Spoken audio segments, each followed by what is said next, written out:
Les producteurs agricoles canadiens vont surveiller de très près cette visite de Mark Carney en Chine. On se rend à Delmas, en Saskatchewan, retrouver Martin Prince, qui est agriculteur. Bonsoir, Monsieur Prince.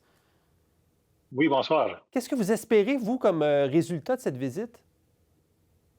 Ah, bien, c'est pas une chose à cacher. On espère évidemment que le marché du canola qu'on exporterait en Chine soit réouvert, que les tarifs soient réduits et aussi pour nos pois, parce qu'on fait la culture de pois jaunes, de pois verts ici dans l'Ouest. Et puis, il n'y a pas juste ça, il y a aussi le porc et puis les fruits de mer qui sont imposés avant d'arriver en Chine. Alors, le Canada en prend, du côté agricole, en prend un peu d'une claque depuis le mois de mars, là, depuis que la Chine a annoncé ces tarifs-là.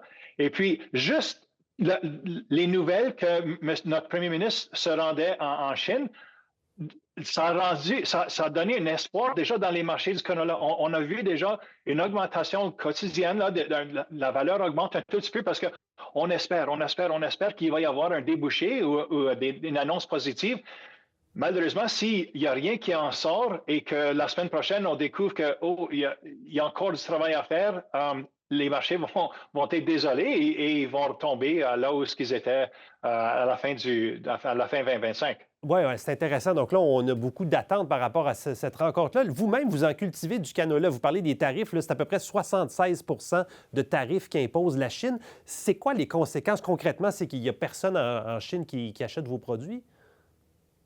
Mais c'est qu'on doit trouver d'autres débouchés pour notre production de canola canadien et ça se fait. L'ennui, c'est que pour inciter ou pour rendre alléchant notre canola ailleurs, souvent, il faut le vendre à un prix un peu plus modique. Alors, on n'a pas la pleine valeur qu'on aurait si la Chine faisait partie de notre marché. Alors, au lieu de vendre notre canola à 650, 700 dollars la tonne, présentement, on le vend à 630 ou bien de fait, à la fin de 2025, il était à 595 dollars. Euh, c'est simplement un manque à gagner. On en vend, mais on n'a pas la pleine valeur. Et puis, c'est ce que nous, on trouve dommage. C'est parce que on est après appuyer d'autres industries canadiennes, c'est-à-dire nous, on prend le choc, on vit le manque à gagner et d'autres industries canadiennes sont protégées. Et puis, c'est là, c'est le débalancement qu'on trouve difficile à avaler. Oui, et là, on entendait que votre premier ministre de la Saskatchewan, Scott Moe, fait partie de la visite. Sentez-vous que vos intérêts vont être bien défendus en Chine?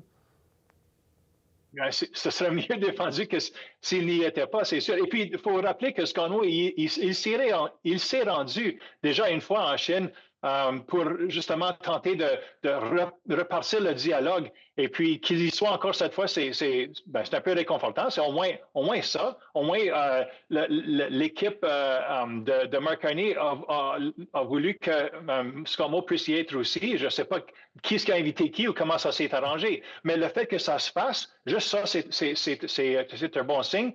Et puis, on ne le cache pas, on espère qu'à la fin de cette semaine ou avant leur retour au Canada, qu'ils puissent nous partager quelques, quelques indices, quelques coups d'espoir, justement, pour maintenir ce coup d'envoi qu'on aurait pour rétablir un lien commercial avec la Chine pour le canola, mais aussi pour nos pois, pour nos fruits de mer et pour notre porc. Absolument. C'est ce qu'on vous souhaite et c'est ce qu'on va surveiller de très, très près dans les prochains jours. Monsieur Prince, merci infiniment de nous avoir parlé. Avec plaisir. Bonne soirée à tous.